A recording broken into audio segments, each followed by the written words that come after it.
Olaf the White was a Viking sea king who lived in the latter half of the 9th century.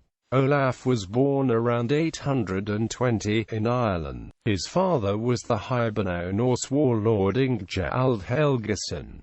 Olaf is described in some sources as a descendant of Ragnar Lodbrok. This is problematic given that Ragnar likely lived until the 860s. Olaf was named King of Dublin around 853. During part of his reign he may have ruled together with his kinsman Ivar the Boneless. Olaf married Aud the Deep-Minded, daughter of Ketil Flatnose, the ruler of the Hebrides, according to Icelandic traditions only. Irish fragments provide a different genealogy, and his wife was the daughter of King Olaf had a son, Thorstein the Red, who attempted to conquer Scotland in the 870s. At some point Olaf had a falling out with the clan of Ketil and sent Orthan the son back to her father's house. According to Landnámabók, Olaf and Thorstein Raud were both killed in the British Isles. Thorstein the Red was married to Thuradai Vindardóttir Ostman, and they had several children: Groa, Alof, Thorgerd, Thorhilda, Vigdish, Osk, Olaf Filan, ancestor of Ari Frothy, author of Landnámabók.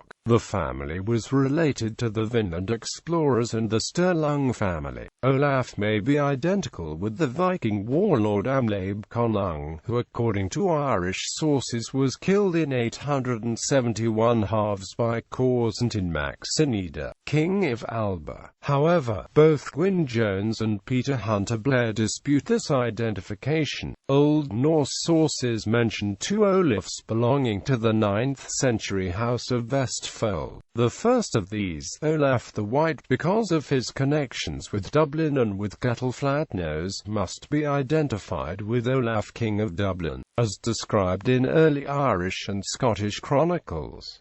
We are also told in Heimskringla of Olaf Guthfrithson of Vestfold, who harried in the Western Sea, and on good archaeological evidence can be identified with the king buried in the Gokstad ship. It is possible that there was only one such king, Olaf Guthfrithson of Vestfold, who in his earlier days ruled from Dublin and raided in Scotland, and who later in 871 returned to claim his Vestfold kingdom. The Irish free fragments of annals, while not actually proving such a theory, support the case for regarding Olaf Guthfrithson of Vestfold as being the same as Olaf the White of Dublin and the Scottish Isles. The fragments claim that Olaf of Dublin ended his reign when c. 871 he returned to Norway to support his father Guthfrith in a struggle for a kingdom. This passage, then, would identify Olaf of Dublin, alias Olaf the White of Landnámabók, with Olaf Guthfrithson of Norway. Ancestry.